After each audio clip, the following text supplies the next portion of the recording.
දවසක ආරම්භයත් එක්කම මායි මගේ යාළුවා සමුයි මේ යන්නේ වැඩ දෙක තුනක් කරගෙන ඉන්න හිතාගෙන ටවුන් එකට. අපි බලමු අපිට වැඩ දෙක තුනම කරගන්න පුළුවන් වුණාද කියලා එදා දවස් ඇතුළත. මුලින්ම අපි ගියා තැඹිලි බොන්න.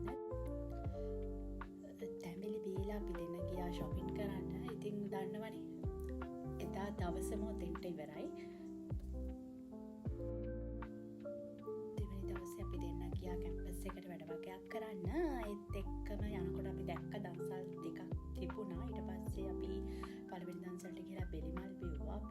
අපි දෙන්න යනකොට තව යාළුවෙක් හන්සි එයාවත් හම්බ වුණා. ඊට පස්සේ අපි බෙලිමල් බොන ගමන් ඊළඟ දන්සලට යන්න කලින් හොඳටම කයිය ගැහුවා. කාලෙකින් තමයි අපි තුන් දෙනාම හම්බුනේ.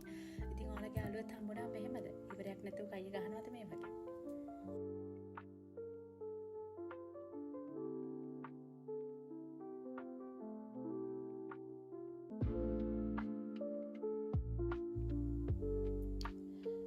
ඊට පස්සේ හන්සිමයි විතරක් ගියා ඊළඟ දන්සල් පොලිමට අයිස්ක්‍රීම් කන්න. සමෝ කෑවේ නෑ අයිස්.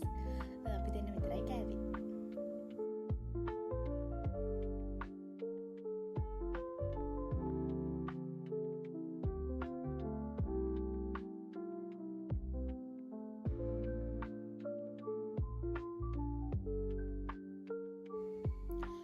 ඊළඟ දවසේ අපි උදේම අපිට කරන්න වැඩක් තිබුණේ නැහැ. අපි ගෙනාවු ඇඳුම් ඇඳලා පස්සේ අපි ගන්නකොට අපිට ඒ ඇඳුම් මාරම සෙට්.